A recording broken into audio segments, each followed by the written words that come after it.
Welcome to Tales on the Towpath, the podcast where every mile tells a story. We're two runners who spend a lot of time out here on the C&O Canal Towpath, talking about training, racing, and everything that happens between the miles. From early morning runs to the stories that keep us moving. This is where endurance meets inspiration, one step, one tail at a time. So lace up and join us on the path, because every trail has a story, and this one's ours. Welcome back. I'm Adam Lowe. And I'm Chris Earl. Hey, Adam, I think last week's episode on the cold weather was perfect timing, right? We got the episode recorded and pushed out online. I think it was Saturday morning we got it out. And sure enough, Saturday night, we got 2 inches of snow that was unexpected, and it was super cold for our long run on Sunday. I thought it was really interesting, that after we had just talked about how each of us dresses differently, you showed up at the run in shorts. I was bundled up head to toe, and Samir showed up with those one leg half tights. Had you ever seen those before? I think he was scared to commit to the tights, so he went with one leg only covered. I don't know if he was hoping the sun would hit half his body or what, but it was a interesting choice of bottom layers for sure. It was, but it was fun, right? Because I wasn't expecting to snow at all. And we started out and what was it? Maybe like a mile. We had a few sets of tracks that we were dealing with. And then the last set of tracks we saw in the snow turned around at exactly the 5K mark. I think we noticed and measured that. And then after that, we were running on that fresh powder, which I always really enjoy. Yeah, it's nice when you're out there and you don't see another human's foot tracks and you're just running on fresh snow and you're the first person that's been there that day. So that's always a pretty cool feeling. Hey, do you remember as we got out almost to Snyder's, we're running along and we look up ahead and we see something weird sitting there on the canal.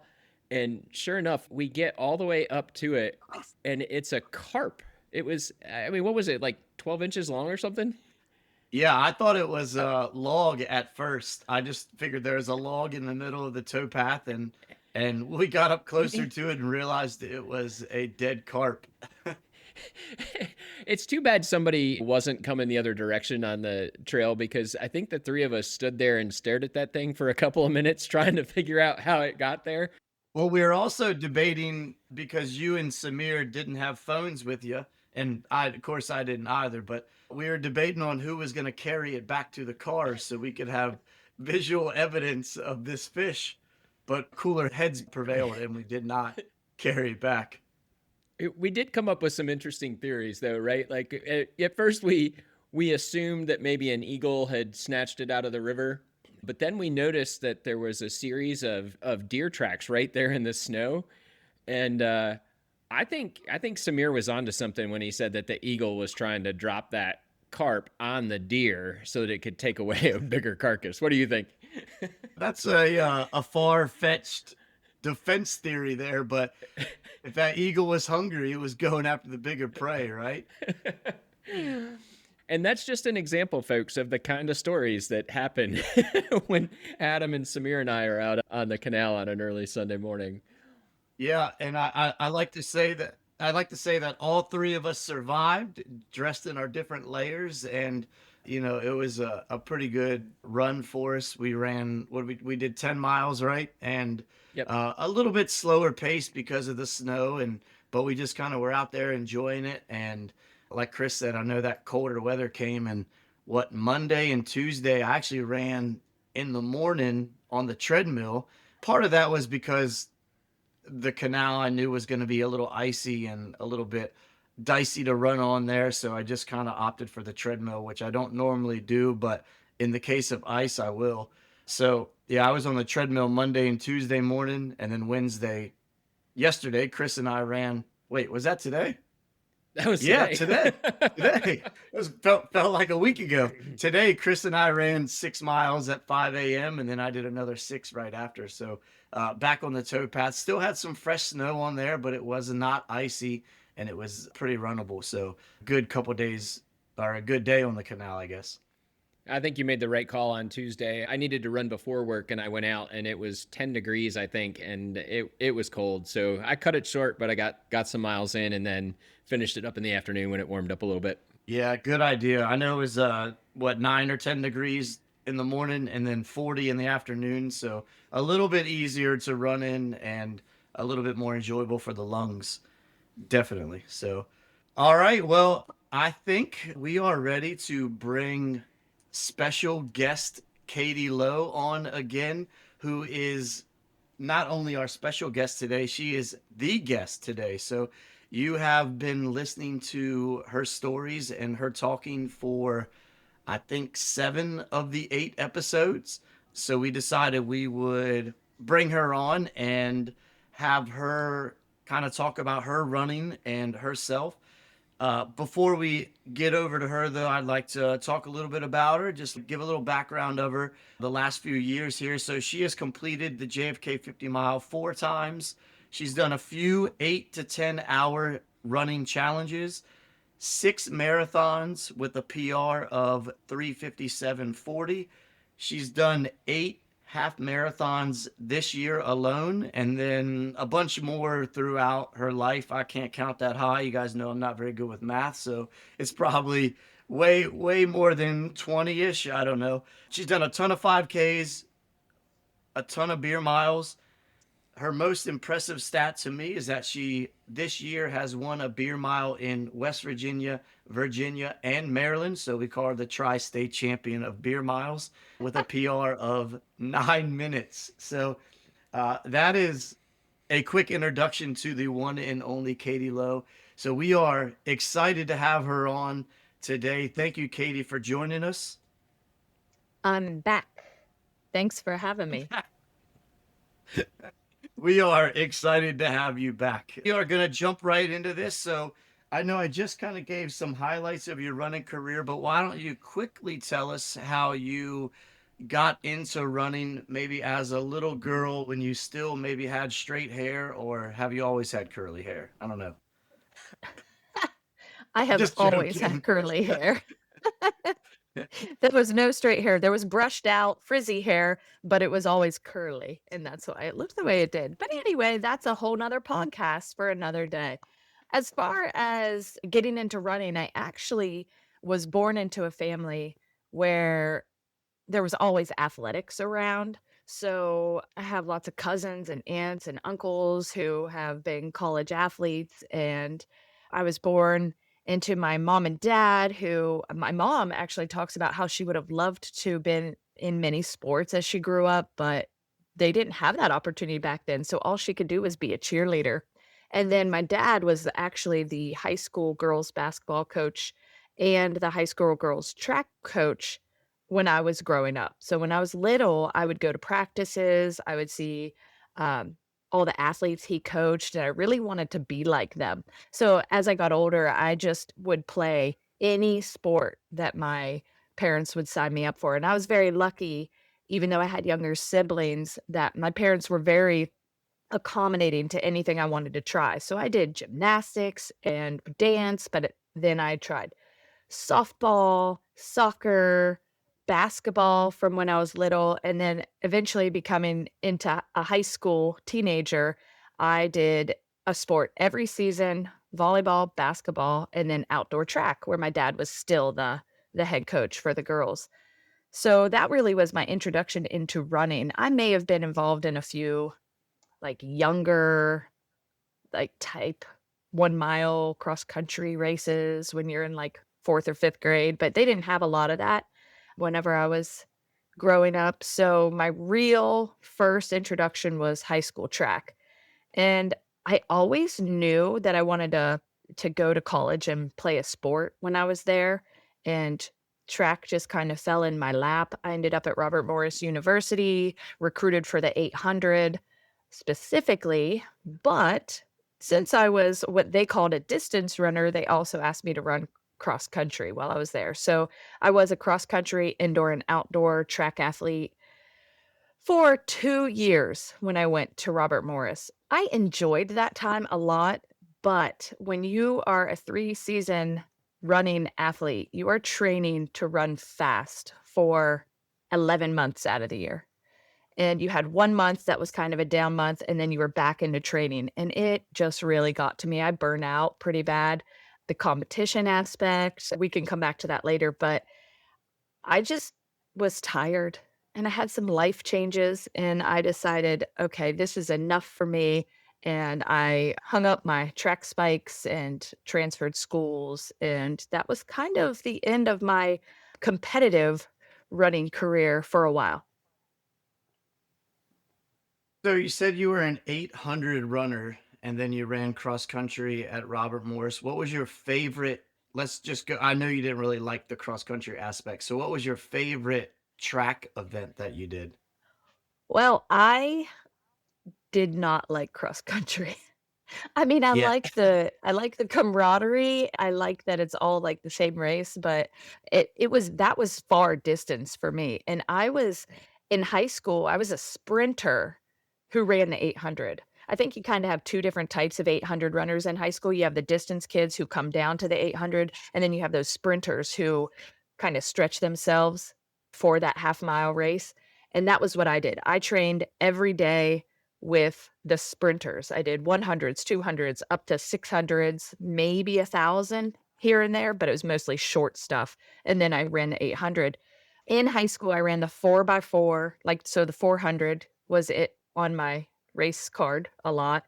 The 800, I did the shuttle hurdle relay, which is an event that is always in West Virginia meets. I know in Maryland meets, you pretty much only see that at relay meets, but we had it every meet in West Virginia, and I really, really loved that race. It was my team was very successful in it as well. And then I also threw the discus, just to throw that in there. Kind of a well-rounded track athlete, if you will.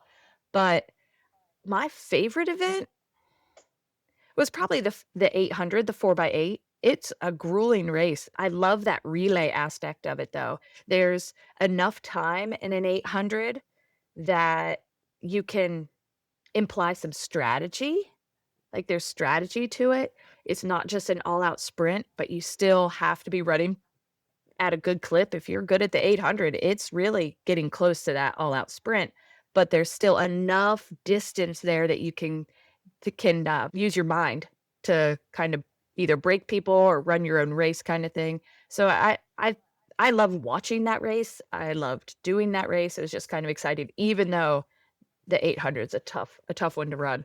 So the shuttle hurdles, that they didn't do that in Pennsylvania or Virginia. Do you use a baton? No, so what they do is they set you up on the home stretch, the 100 meters, the final 100 meters of the track, and you go back and forth. So each team uses 2 lanes. The first runner starts at the actual finish line. It runs up the track 100 meters. And then they're what they do is they have 2 lines painted on the track. One's the where the other person's lining up, and one is just a shorter line, and when the first runner crosses that line that's a couple feet out probably from the next person's start, when the runner number 1 crosses that line with their chest, that's when the next person can go. And then there's a line at the other end for runner number 2, when their chest crosses the line, number 3 can go back and forth. So you can imagine there's a lot of like fouls and stuff. People disqualify a lot because somebody goes too soon. I mean, you can leave later, but you can't leave before your runner crosses that line. It sounds like the relay races we do in PE class. Right, got it. Okay, cool. It was a fun one though, too. So, Chris, did you run the 800 in high school as well? I did. I ran usually just the 4 by 800, but if we needed extra points, the coach would throw me in for the open 8. But yeah, I much like Katie, I love the 4 by 8 relay. Okay, so I played soccer and lacrosse in high school. So I don't have an answer to this next question, but I'm going to pin you guys against each other. We're going to have a battle of the high school 800 PRs. So, Katie, what was your high school PR? 226 or 227. Okay. Chris, what was yours? Don't say 225. I know you be lying, boy. No, I think I ran like 2:06 in the open 8, and I might have run Okay. a little bit faster in one of my relay splits, but 2:06 officially. You might have, because that's not an official record. I see what you did there. That's pretty quick. All right. I was just having a little fun with you guys. Good stuff. So, Katie, I know you said you ran 2 years at Robert Morris, and then I think most people know then that you went to WVU and became a mountaineer for a couple years and took some time off running. When did you get back into running, and what brought you back to the running scene? Well, yeah, I transferred to WVU and I kind of my whole entire life, I have valued being a well-rounded individual, getting to try different things. And I like the arts, but I like sports. And like, I really always wanted to have my hands in a bunch of pots, if you will. When I went to WVU, I went from being an athlete at a small school to WVU at a very large school and not being an athlete, I joined a sorority. I was having all the fun while getting my study on. So I really lived two different worlds in college for my first 4.5 years. So with all that, like, studying, but then partying and having all the fun with food and drinks and people, I put on a little bit of weight and I no longer was in shape like I used to be. So I think this story keeps coming back. Both of you guys had something similar. Other guests we've had on have had similar stories. And when I woke up one day and was like, I don't like where I'm at with my body and with what shape I'm in, I started thinking, well, what do I know? And I know running. So I could try other things like no offense to any other like biking or yoga or whatever people do for fitness other than running, but it just never gave me that burn. I think those of us who are runners kind of crave that burn, that feeling in our lungs and our muscles and that feeling after a run, and nothing else gave it to me. So I came back to running and I actually that probably was I can distinctly remember my 2nd year at WVU towards the end of the year, so maybe in the spring semester sometime, I just had kind of realized I needed to get back into it, so I started running again then. Then I just kinda did it casually here and there, but over the summer, I would go home for the summer and live with my mom. My mom had become a recreational runner when she was probably around age 40, give or take, so she wanted me to run like a 5K with her here. There was a really big local 20K in Wheeling, West Virginia that went on every year. So we would do that together here, like every year for a couple years, or I take a year off in the middle and come back. So I started doing some races with her. And it was funny because she was more of a distance runner and I was still that sprinter at heart. So in the 5Ks, I would always beat her. But if it was anything like half marathon or above, she would always we'd be very close in a half marathon, but we decided one year that we were like, "Oh, we like this 20K." We actually had never run an actual half marathon distance, so we were looking for one and we thought, "Let's travel, find something within a reasonable driving distance, but not just around the local area." And we could not find anything that really fit that description. And so we started thinking, well, I don't know if it was my idea or my mom's idea, but we thought maybe if we just found a flat marathon, because where we were from, that 20K was very, very hilly. It had like huge hills in it. So we were like, maybe a flat marathon instead of a half marathon. Maybe that'll be like the same thing. It was not, spoiler alert. However, we just went on back in the day, went online, found the Chicago Marathon and registered. Like no lottery, no nothing, just registered and we were signed up for the Chicago Marathon. So I ran that, I think it was in 2004, I believe. And I truly thought that that was gonna be a one and done. I never planned on doing that again. I remember some of the worst things that I heard during the Chicago Marathon was, "You're halfway there. After 13 miles for this non-distance runner, halfway there was not comforting at all. It was like, "Wait a second, I just did 13 miles and I got 13 more." That no, I can't even imagine, but I was so proud after that. I really felt like I accomplished something and pushed myself to do something outside of my comfort zone, but I was glad I didn't have to do it again. So, So what I heard there was runner's math is flat marathon equals hilly half marathon. Got it. no, I edited that to say does not equal. Got it.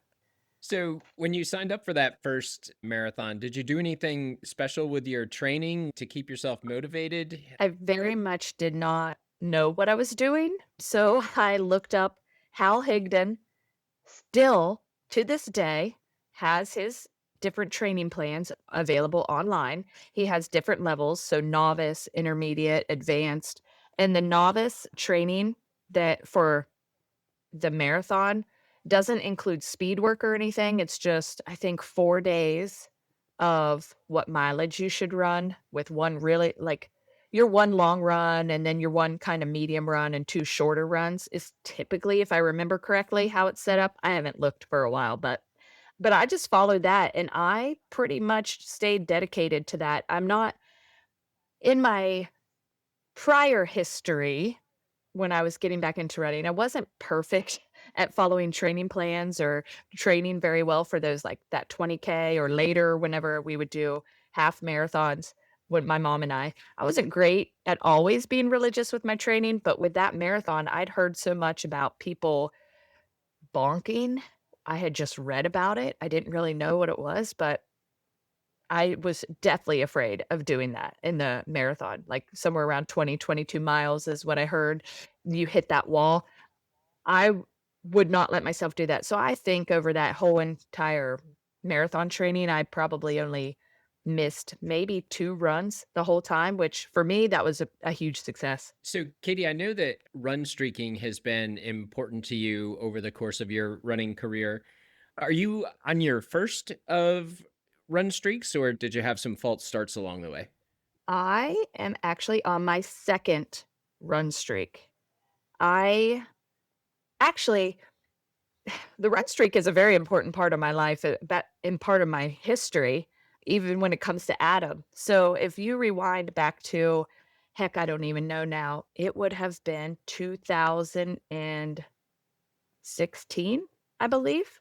I was at work with one of my coworkers at lunch, and he was talking about how he started this run streak. Someone had invited him to this Facebook group that was for a run streak challenge. Everybody had to run at least 1 mile per day, and the challenge in the group was to do it for 100 days.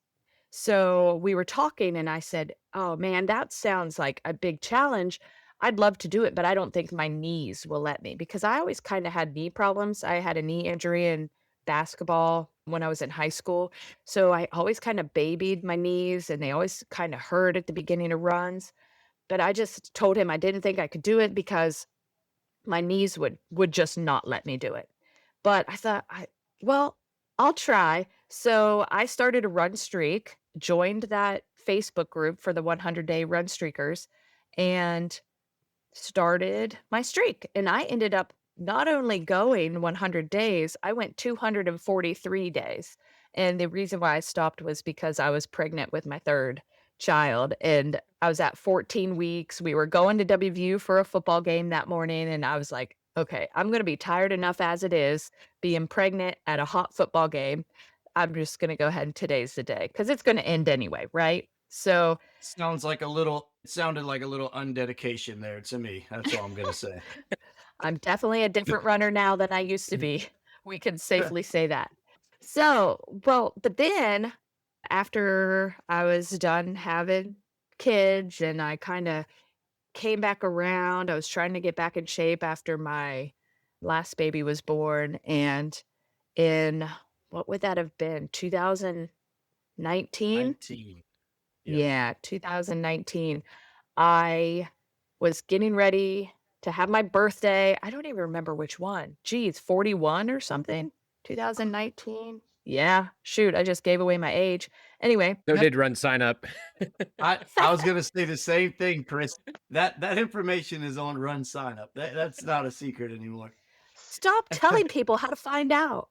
Well, anyway, I was leading up to my birthday. December 1st hit. I thought I think. December 3rd. You want me to tell the story?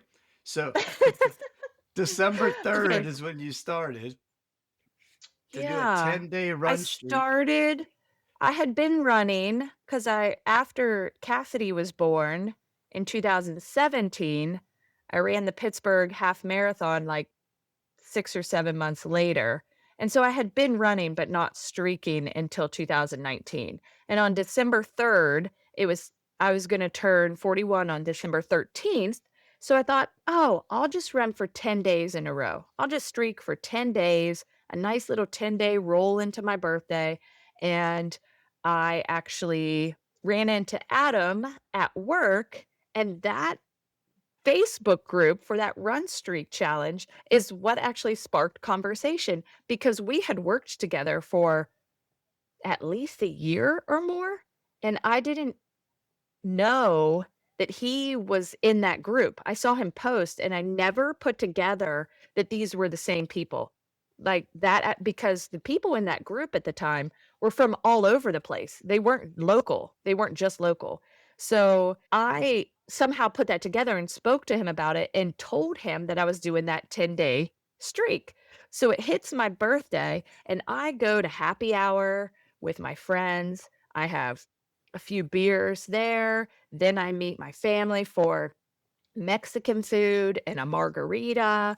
And then when I get home, I have a message or a post in that Facebook group tagging me, calling me out, saying, "We've heard you're on a streak. Are you going to run today or not?" And so, because of peer pressure, I went down to my treadmill and ran a mile on my treadmill with all that food and beer and margaritas in my belly. And ever since that day, I have not stopped. That 10-day streak is now 2,207 days long. That's over 6 years. So I think what you mean to say is thank you, Adam, right? Yes, thank you, because that is definitely you are definitely the reason why that is still going on. And quickly, do you like I know you said you value your streak. What makes your streak so important to you? The number one reason I will tell anybody that I love streaking is the consistency that it gives me. It is so easy to get into I'm only running 3 days a week and I'm supposed to run this morning, but man, I'm really tired. So I'm going to sleep in. I'll do it tomorrow. Or I'll do it tomorrow. How many times I've played that game where I was supposed to run 3 or 4 days in a week and it turned into 2 because life happens, right? And especially if I don't run in the morning, then I go to work. Oh my gosh, a million different things could happen as a school teacher during the day to just make me not in the mood to run, make me too busy, make me have to stop at the store on the way home, and then it's late when I get there. It's just could be a billion different things that could happen, and I don't wanna do the run then. So I push it off till tomorrow, but then that happens again the next day, and it's so easy. So the run streak makes me accountable for running every day. And sometimes when I don't feel like doing it, I say, well, I have to do 1 mile. And I get out there for 1 mile and then I can do exactly what I'm supposed to do because getting my shoes on, getting out the door, half the time, that's the biggest battle. And then once I'm out there, I can do whatever it is I was supposed to do in the first place. So I may not have felt like running 1 mile, but I get out there and I do 5 because once I'm out there, it's all good. The other thing is, and this is the only other thing I'll mention, this is the one area I beat Adam Lowe. Adam What? has never, for the longest time, Adam and all his buddies were doing all these long distance races, running amazing marathons, running JFK. I didn't have that.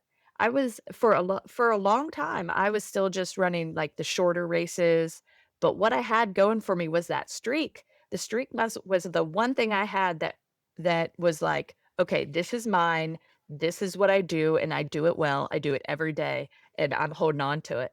Okay, well, now I have to defend myself a little bit. So I had a streak of 1,000 days before, and then I was bored, so I just stopped running until it got unboring, and that lasted 3 days. And then I had to start running again. And then I got to 967 or 968, and then I got rhabdo, and now I'm back over 1,000. So every day I try to catch up a little bit, but then you still go run in the afternoon if you don't run in the morning. So it doesn't matter. See, if if I don't miss a day, you will never catch up to me. So I I just have to run I every day for the know. rest of my life, I guess. That's another one of those math equations, I guess. Hey, real quick on the last thing on this topic. So just in case some of our listeners don't know, when you say run streak, is there a minimum? Do you run for 5 minutes, 10 minutes? Is it distance? What's your minimum mileage in order for it to count as a run streak day? Okay, I may have mentioned it before, but the rules are 1 mile in the calendar day. So that's all I really hold myself accountable for. The rule used to be it had to be a consecutive mile. They've took that consecutive part out in I don't know what year it was that they took that out because I mean, sometimes we run where there's traffic and you have to stop before you can cross a street, things like that. So they didn't want people to not be able to have their streak because they're running in a city or something where they would have natural stops. But for the most part, I try to do one consecutive mile. I will count. I have been known to count my beer miles if that's the only mile I did, but technically I'm stopping to chug, but that's still within the rules. So, but I've even seen some people say where they do a minimum of a 5K a day or I I don't wanna do that because with my training, especially where I am now in my training, I need those days that are only 1 milers. I rarely even call it a streak saver because it's a planned rest day, but I'm still running 1 easy mile. Right. So over the course of the 6 years you've been doing this streak, I'm sure you've got some stories or some moments that stand out for you that are particularly special. Do you want to share a couple of those with us today? In regards to the streak? Well, or just running in general. Like you've been running for 6 years. Yeah. What are Oh. some of the highlights of that 6 year period? Well, I'll say I can answer it both ways. With the streak, there are you run every single day. So there are obviously hard days to still get out there. Running now is like brushing my teeth in the morning. It's just part of my day, right? But still things come up, being like illnesses. I haven't had it, luckily, knock on wood, I haven't had anything major, but I did have COVID once. I had the flu once. Those were pretty tough runs. The worst of the worst is absolutely a hangover run. If I'm hungover and try to go out and get my 1 mile in, that is the longest, worst mile that has ever been run. But I've also run in some I've run in the hospital parking lot more than once when my daughter was in the hospital. Nothing major. I wasn't being a bad parent by going out to the parking lot for 10 minutes. But there were some pretty hard runs, but most of the time, getting 1 mile in doesn't seem like too big of a task now. I'll throw one more thing in there about the streak. If you ever decide to try a streak, 100 days is a challenge. It's a challenge to get it in. Even 200 days, I think it's still a challenge to make it a part of your life. But I'll tell anybody after 200 days, it's part of your life, and it really isn't very hard anymore. It's just again part of my day. As far as highlights just running go, oh my, it's so hard to choose, right? We run every day, we race a lot, but I can really think back to one really defining moment, which was the Miners Lady race. I believe Adam, help me out. What year was that? 2022, maybe? The first time we did Miners Lady? Yeah. Yeah, 2022. So Adam and I were talking to a friend of ours, and she said she was going to be in town for Miners Lady, and she said we should get together for dinner, lunch, whatever it was. And so we are currently at that time at the beach, sitting on the beach, sipping Trulies. I look over at Adam and he's on his phone. And I said, "What are you doing?" I could just tell he was up to something. And he said, "I'm looking up a race." And I'm like, "What race?" And he said, "Miners Lady, but it's sold out." And I was like, "Oh, okay." I was like, "Well, what is it?" So Miners Lady is a trail race that is a 6-mile loop course, and you run for 8 hours, and you see how many miles you can do. So I was like, "Oh, okay, that sounds interesting." When we get back from the beach, I'm supposed to start my next training cycle. So I could go maybe and do a couple loops. Well, when we looked it up, it was sold out. So we were like on the beach sipping Trulies. Everything's great and fine in the world. And we get on the wait list. And I get on the wait list, totally out of my comfort zone. And but we're like, it's only a few weeks away. We're probably not going to get in. And so then, lo and behold, 3 days, I think, before the race, we get an email saying, "You can come. We may not have the swag for you, but if you still wanna run, go ahead. We're gonna accept you off the wait list." And so we're like, "Okay, well, I guess we're doing this." So my whole goal was to do, like, 12 miles. That would be 2 loops. I was not distance trained. I was not ready for anything longer, and I figured, "I got 8 hours. I can easily do 2 loops. Adam will be running. That'll be a good training day for me." Well, then I find out they have fanny packs if you finish 3 loops. And I was like, "Oh, well, as long as they have enough, I'm getting one of those fanny packs." So, my new goal turned to be 3 loops. Well, I finished 3 loops and there was still 4 hours left. So, I was like, "I'm definitely going back out." So, I ended up doing 4 loops that day. But I will say it was trail. I I am self-proclaimed not a trail runner, but I've done a lot of trail recently, so I don't know if I can really say that honestly anymore. But at the time, I definitely wasn't. And I got into that 4th loop, and most of it was a walk, I would say. On my it kinda loops around lol and it has like an out and back, and at the end of the out and back, there's this big hill you have to come back up. And I was just hurting. I was like, couldn't do runner's math anymore. And for those of you who don't know, I'm a math teacher. So I'm trying to do runner's math and I'm like looking at my watch, thinking, how many miles have I run? How many miles is each loop? When should I get back? Where is this finish line? Like, I need to be done with this. I've hit my max and I'm coming up that hill. And here comes Adam coming back out for his next loop. And he yells at me, but then there was a woman in front of me who thought he was yelling for her, so he had to, like, act like he was talking to her. It was like this whole thing, and then but finally I got back. I will tell you that maybe my most painful streak day after other than hangover and flu and COVID streak days was probably the day after Miners Lady streak day. My quads felt like people were stabbing me with knives every step. But that's what happens whenever you go out and do that kind of distance on that kind of terrain and you are not trained for it. But I had that fanny pack to prove that I did something hard that day. So, hey, and I still use that fanny pack. Oh yeah, she wears it all the time. So so at what point I guess was this race a turning point for you from going from an 800 runner in high school, college, you did the cross country thing but you didn't like it, and then you ran a few races before that in 2020 and 2021, but do you think this race was a turning point to get you more into the evil world of distance running? I absolutely think so. I really had a great time that day. It was such a new experience for me. I'd seen you do it, but I was always crew for that kind of thing. And yeah, it was definitely a turning point because not only did I have fun, but I had seen so many other people out there having fun, like conquering their big goals. Alicia, who was our friend that I was talking about earlier, is the reason why we looked that race up in the first place. She went out there and I think that was it might have been the year, but it might have been the next year, but then she finished in the last, like, 30 seconds of the race to PR for herself. I can't remember how many loops she did that day, 6 maybe?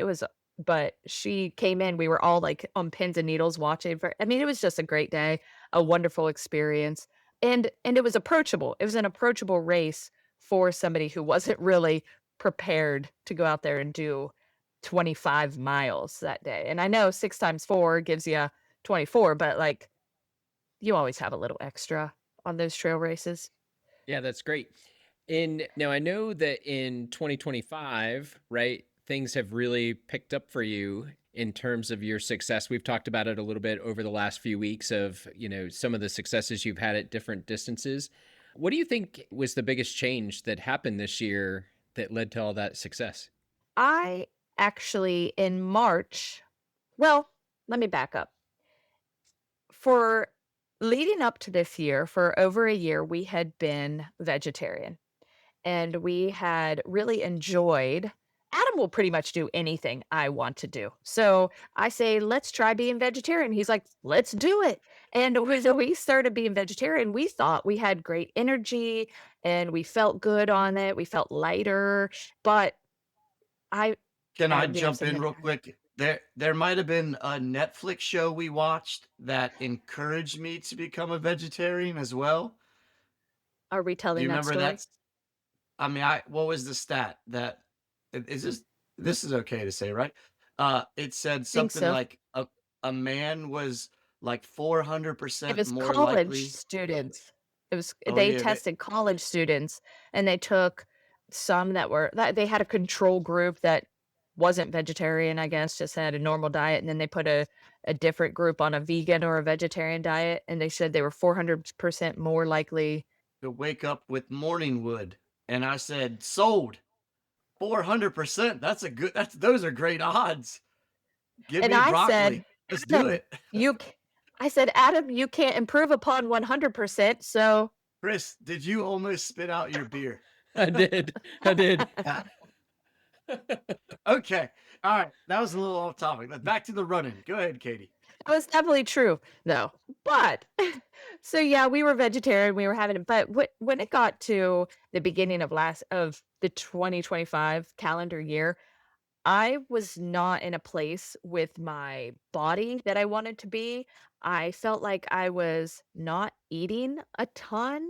Like I wasn't overeating for the most part, but I was like I felt fluffy in the middle. I was running my butt off. I had run more miles in 2024 than I had ever run in a year as a total. So I just didn't know what to do about it. And I came across a Facebook post by a woman who was talking about fasted running and how it was really bad for women, especially women of a certain age that I happen to be in. And I was like, and somebody said, "Well, what are your qualifications to say this kind of thing?" And she listed off all these accolades. And I was like, I need to look this person up. And her name's Louise Valentine. And it turns out that she has her own company where she coaches people. It's a wellness program, and she coaches people in running, dietary needs, and all over fitness, but it's holistic. So, and the more I saw she has this website, a podcast, all this information out there, and I started listening to her podcast, and everything she talked about was suited to me. It was me. Everything I listened to, I was like, I'm experiencing that. I am this or that, whatever she was talking about. And it turns out she specifically focuses on working with women runners who are over 35 who are like experiencing perimenopause type symptoms. And I didn't even know that it was perimenopause type things. I wasn't blaming anything on any aspect of my body, but once I listened to her, I was like, "Oh, this is making so much sense." So, I contacted her, I reached out, I ended up joining her program in March, and ever since then, I have followed her eating plan, strength training plan, and running plan. And it's really a holistic, all all inclusive approach that has actually led to me eating way more than I was eating before, but it's the right things. And then I'm fueling for my runs, every run. and I'm fueling after my runs. But I did have to add back in animal protein. One of the early podcasts that I listened to her, she said that people experiencing of my age and my desired performance ability, we could be vegetarian, and she has athletes who are vegetarian, but she said, but it's much harder to do. And immediately said, I can't do harder. I have to do simpler. I cannot add anything else to my house or into my life. I have all these things going on, so busy. I can't do what's more difficult. I have to streamline this. So we went back to animal proteins. I've completely changed the way I eat. She actually took the training plan that I had from Adam, because Adam was always coaching me before. He jokes that I fired him, but It's she took true. that and but it's only because she knows what my body needs, Adam. Don't be offended. But she looked at his running plan, she's like, This is pretty much what I do too. It really fits." But she asked me to tweak it. She asked me to take back some of those easy days back to just 1 or 2 miles, where Adam may have had me running 3 or 4 miles on an easy day. She strategically put in much shorter speed. I'm doing 30-second speed work, 400s, a lot. Now it builds up depending on what race I'm training for, but it's just a lot of very targeted approaches for me being a female runner, uh, over 35. So I just think that that's been so important. And that strength training, I can feel the strength training when I run. I know it works. I was told to do it by my physical therapist for how long. I knew I should be doing it, but finally I bought in, and it's helped a lot. Yeah, so 2025 has been probably one of your best years, I would say, of running wise. I think we've already talked about on the podcast before where you've set PRs and you have just been crushing races. Do you want to talk about one race in particular that maybe I know we've talked about Marine Corps on different podcasts. We talked about JFK on a couple podcasts ago. So is there another race that you would like to highlight from this year that kind of sets out or I guess separates itself from the others? Yeah, I have PR'd every race distance that I've run this year. And what's funny is that I did it kind of in order of race distance. So just in case anybody hasn't heard the others, I PR'd my 1 mile beer mile. Then I PR'd a 5K 5 days after I ran a 40-mile race. Then I PR'd my another 5K, so a even faster 5K. The next morning, I PR'd a 5-mile race. Then in October, I PR'd my 10K that I ran. I PR'd my half marathon in October, and then I PR'd my full marathon in October. And then finally, I capped it off with a PR at JFK 50 mile, which we've talked about a lot. But another race I thought was a real highlight that was in there right between well, no, it was right before my first 5K PR. We ran Cacapon 12-hour trail challenge, and that's in near Berkeley Springs, West Virginia. And it is a 12-hour challenge, very much like Miner's Lady, a little longer, but it's a 5-mile loop, and it's all trail. So we went out there that day, and my goal that I didn't really want to tell anybody was 35 miles, but I kind of downplayed it like, oh, 30 would be good enough. I don't know what the trail's like, but I went out there and had a goal of 35 miles. And I think I did the first loop in about an hour and 11 or 12 minutes. And then the second loop was like an hour and 20 minutes. And then so I was just kind of watching what time I got back and what time I was leaving, just making a mental note of how fast I was doing each loop. So I go out there and I have like these same people I got to talk to because I just happened to be with them like on every loop. We'd end up finding each other again for the first 3 or 4 loops. Well, every time I came back, the race director would say, "Okay, are you going back out?" "Yes, we're going back out." And then as we got later and later in the day, I started doing some math with I think I was on my let's see, 6th loop, and I started doing the math about how much time I had left. And I was like, I could do a seventh loop, I think, but I'm definitely not going to get to eight. I don't think I'm going to get to eight. Wait, can I get to eight? I don't know. So I ran my sixth loop. I came back. I went out for my seventh, and I had told the race director, oh, I only got one more. But as I started running that seventh loop, I was thinking, well, how fast have I been running? I know I had one loop that was an hour and 40 some minutes, and most of them at that point had been like an hour 35, 36, something like that. So I was like, well, if I get back and I have, after my seventh loop, if I get back and I have an hour and a half, if I have 90 minutes less, if I have less than 90 minutes, I can't go back out. There's no way I'll make it. So if I have less than 90 minutes, I can't go for 40 miles. If I have more than 90 minutes, I'll try. I'll try to get that last loop. Now, this race did have a little out and back. So when you get back, if you only had time for a partial loop, there were 3 points that you could go out to get 1 more mile, 2 more miles, or 3 more miles instead of doing the full 5-mile loop. So when I got back from my 7th loop, lo and behold, it was exactly, and I am not exaggerating, it was exactly 90 minutes to go. So my whole thing is more than or less than was totally ruined because it was exactly 90 minutes left. So I told the race director, I don't know what I'm doing, but I'm going back out. So I turned around, and the whole time to get to those out and back spots, I didn't know what I was going to do. I got to the first one. I'm like, I'm going to keep going. And then I got to the second one. I'm like, I guess I'm in now because I'm still running. Like, I didn't turn around. And I was pushing it a little harder just to see what I could do. I thought if I get to that third turnaround and I'm making good time, maybe I'll go for the full loop.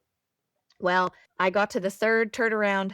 I didn't turn around. And I was like, well, I'm going for it now. I just thought, what's the worst that can happen? I thought about Alicia running Miners Lady and finishing. Alicia was actually there that day at Kakapen, and the whole time she'd been like, you're going to get 40. And I'm like, no, no, no, I'm not going for it.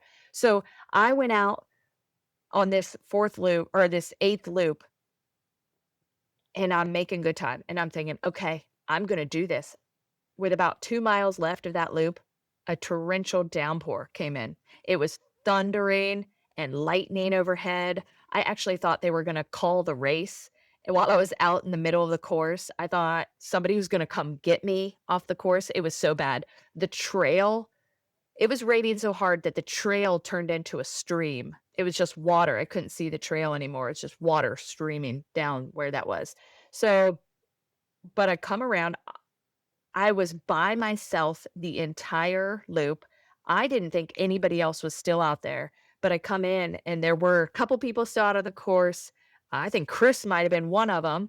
And then I finished with having run, I think, a 1 hour and 16-minute final loop. Now, the reason this sticks out to me is this was my 30 miles, 35 to 40. And I only did it because I put the faith in myself that I could do it. I pushed myself to do more than I thought I could have. In loop 4, I think I had run like a 140 something. So to be able to run a 116, it was almost as fast as my first loop, not even as fast as my second loop. It was just a really big accomplishment for me that it was for one time. I bet on myself. I pushed myself. I went through the odds and then a torrential downpour, and it worked out. And I finished with like 14 minutes left in the race. It wasn't even that close. So I just really was happy after that day because it was such a great race, but also I bet on myself and I succeeded. And I really didn't know if I was gonna make it that last loop, but I was willing to try. And that really left a good taste in my mouth. Yeah, that was awesome. Yeah, part of the fun of Kakapen, and Chris and I were both there, is that when you're running the same loop, you did 8 loops. Chris, I think, did 9. Is that right, I Chris? think so. Yeah, that's right. And I did 10. And when you're going through the same parts over and over and over again, we kind of named the different parts of the trail, and you see the same rocks over and over again, it's pretty cool to run by, and you see a stream, and that course is not very easy. So to do 40 miles on that and to run your last loop faster than you ran, all of them except your first one is pretty incredible. Because I know on my last one, I was kind of hoping, I was in that mood of hoping a car came on the trail and ran me over, and that's not even possible. So I can't imagine running it as fast as I ran the first one. And that was a hot day. It was like the last weekend in June, I believe, is when this race goes on, or when it went on last year. And I mean, Adam was drinking out of a stream and I couldn't believe that because I was thinking, "Oh my gosh, there has to be animals in there or something." But I mean, I guess that would just be that animal protein we just talked about, right? yeah, well, the other thing is I think about that race a lot because of the mental side of running. Like, how often do we tell ourselves, "Oh, this is really hard. I need to slow down or I need to stop." And that day I proved to myself that my mind might hold me back sometimes because I didn't think I could run that much faster, but when I had to, I just did it, and it was amazing, and it feels amazing to be able to will myself into doing that at the end of a long, hard race when I really had no business going back out, but man, sometimes you just gotta bet on yourself, you know? Yeah, absolutely. I think that's important. And I think that's a good message for our listeners to hear is in all their races, no matter what's going on, just kind of push that envelope a little bit, right? And have faith in your training. I know you always say that, trust your training, and, just kind of remember all the hard work that you've done leading up to that day. Katie, I had a very similar experience. Like you mentioned, I was still out on the course when that storm came in, but I'll tell you what, that was a complete mind change for me. I needed that storm so bad because it was so hot. And as I was running in that last mile and a half or so, and the trail just kept filling up with water, like I just started laughing. Like it was just what a ridiculous way to end. And of course, I think Adam was there when I finished the ninth lap. I still had maybe 30 minutes or so. And so I started having a conversation with the race director. And I'm like, where am I in the standings? Like, if I were to go back out and get a mile or two, would it make a difference? And at first he was like, well, no, you're pretty much gonna end up in fourth, it looks like anyway. And he goes, well, unless the guy who's in third doesn't actually finish this lap, then you could move up to the podium. I was like, that's all I needed to hear. And I was out. I took off and I was like, I'm going to do that 1 mile out and back just to get that extra mile, just in case, Yeah. and pass him to get 46 miles if he got stuck at 45. And before I even got to where the trail V'd off to where I could go to the turnaround point, I saw him coming down. So I knew he was going to make it and still get to 50. But it was worth it. I went out, got to 46 miles, ended up fourth overall. So it left a really fun way to end the day after, so, pretty much a suffer fest for most of the day. Yeah, definitely. I actually finished 4th that day too, and I remember, like, when I was finishing 40 miles, I was like, "Surely that's gonna be in the top 3 women," because I think the year before I mean, it changes because there's definitely been women who's done 50 miles. A lot of people have done 50 miles on the women's side, but I think the year before, if I had run when I ran 40 miles, I think I would have gotten, like, 3rd place or something, 2nd or 3rd place.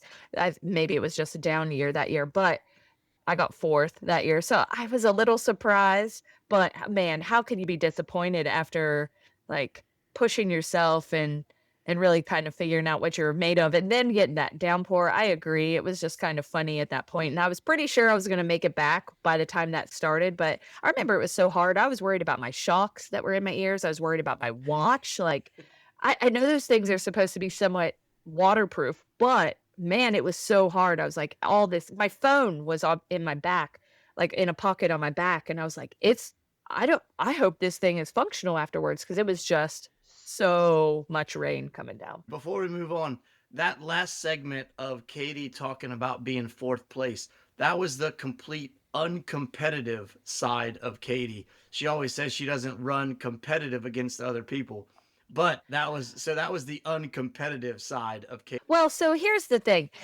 To bring this back to what we talked about at the beginning, I ran in high school and college, and I am telling you, I am somebody who is bound and determined to give it my full effort in every practice, in every meet, in everything I did on the track or cross country course. I did the best I could. So I did not phone it in when I was doing these things competitively in high school and in college. So when I stopped competing, I actually enjoyed not having that feeling of having to go out and beat somebody else. So still to this day, do I like to win any place, masters, age group, anything?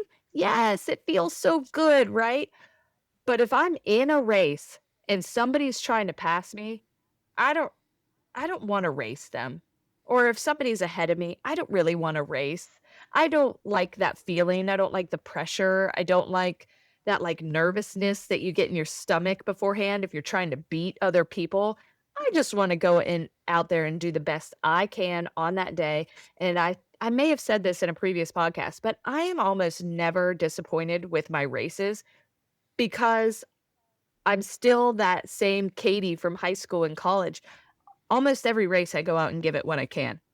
Like, I go out there and I do what I can that day, and if at the end of the day, when I come across the finish line, if I've given it everything I have, then that's a win for me on that day, but I still don't like racing other people. I like to win, but I like it to just happen. I don't wanna have to race to do it. All right. So, hey, Katie, what's next for 2026? Oh, man, we're still trying to figure out the race calendar, I believe, but there's so many good things to choose from. The very next thing I have, though, is the beer mile, the Winchester Beer Mile on January 1st. So Adam and I have started training for that already. I'm doing short sprints. That was already in my training plan, so it's not really for the beer mile, but we'll say it is. And we've actually have been practicing chugging recently. We bought some, man, what is it? LaCroix, the plain water LaCroix. And chugged some of that after my speed work on Tuesday. We chugged one like without running today before dinner. That's definitely an experience in itself. But yeah, so the beer mile's next. And then I have a 1 mile race that Adam signed me up to or signed me up for against my will. It's an indoor 1 mile at HCC. And then after that, I have Wilmington Half Marathon, Wilmington, North Carolina. We've done that the last 2 years. That's a really great race. And we'll see after that. We have a couple things that we haven't exactly locked in yet, but we have a marathon in mind for the fall for me. Of course, JFK, and we'll do a lot of the regular races that we always show up to over the Awesome. course of the year. Yeah, I'm looking forward to 2026 for sure. It's going to be a lot of fun between putting on our Tulo events and some other adventures that we have planned, and then all of our own racing that we plan on doing. It's going to be busy. That is for sure. So, well, Katie, thank you for joining us. I think the podcast is going to turn out amazing. Before we are done, though, I have some after party questions for you. First of all, Chris, what are you drinking tonight? Chris has wait, Chris, let me back up. So for everybody that Okay. can't see us, which is everybody, Everybody. Chris has like one of the darkest beers I've ever seen on camera. So Chris, what are you drinking today? I am drinking a fluffy gingerbread stout from Hardywood Brewing in Richmond. It's an imperial milk stout with spices, honey, and toasted marshmallows. Man, Chris, you Sounds really good. do, yeah, you do it up. I am drinking a Michelob Ultra Superior Light Beer. That's the description, not marshmallow fluff. Katie, what are you drinking over there? I'm trying to chug this water to get ready for my beer mile. Perfect. All right. Hey, Chris, we were trying to chug. Yesterday, we looked up videos on how to do a one gulp chug. It was not successful. So maybe we'll have to Yeah, do we'll a have to share whole those videos. episode on those things. Oh, All I right, like that idea. so So, Katie, after party questions, remember the rules are simple. We're down to 1 or 2 word answers. All right. So, here, these are good. You have not seen these questions before. So, this will be fun. They are running related. Okay. Okay. All right. Garmin or Koros? Garmin. All right. Do you think you're stronger mentally or physically? Ooh, that's a tough one. Mentally. All Now, right. I should. Can I Oh, expand on no, that? nope. That's not allowed. That's another Okay, mentally. podcast. All right. All That's right. right. All right. Music, podcast, or silence? Music. All right. Hills or headwind? Oh, hills. Okay. What is your favorite stretch of the towpath? Hmm. Well, the Lock to Lock course I like that in answer. That's a good Williamsport. plug. Good plug for 2 Run Company there. I'm mentally All strong. right. All right. Race medals. Do you display them or put them in a drawer? Oh my gosh, I display the heck out of those things. Perfect. All I right. We got love 3 them. more. What are your current favorite running shoes? Well, as a brand, Saucony. As an racing shoe, the Elite 2s, for sure. All right. When you go to a race, do you go out conservative or is it full send? Oh, full send all the way. I want to be conservative, but the answer All is right. full send. Last question. Yes or no? Do finish lines make you emotional? Yes. All right. Very good job with that. I know you hadn't seen those questions before, and I brought the heat with those questions. Those were pretty good, Yeah, huh? you did. Do you know what else I get emotional at? The before the race when they play the national anthem, I must always tear up before the race. Just how lucky are we to be doing this that day and like get to be there with all our friends? Like I know that wasn't a question, but I think you it's just just expanded on the after party without permission again. I'm more than just a special guest. I'm the producer here. Just kidding. Chris is a producer, but whatever. No, I just do the editing. I think you are the producer. All right. Well, again, thank you, Katie, for joining us. I think Chris and I have been graced with your presence the last 8 of 9 episodes, and we really appreciate it. We are going to give you next week off. We are Yes. also going to take next week off for Christmas, right, Chris? That's right. Yeah, Okay. we'll restart up between Christmas and New Year's and make sure we get one more episode in before 2025 comes to an end.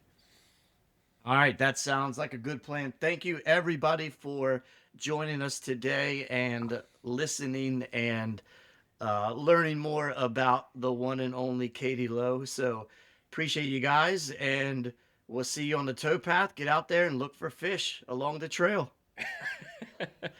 All right. Bye, everybody. Bye. That's all for today's episode of Tales on the Towpath. Thanks for joining us on another run down memory lane and along the C&O.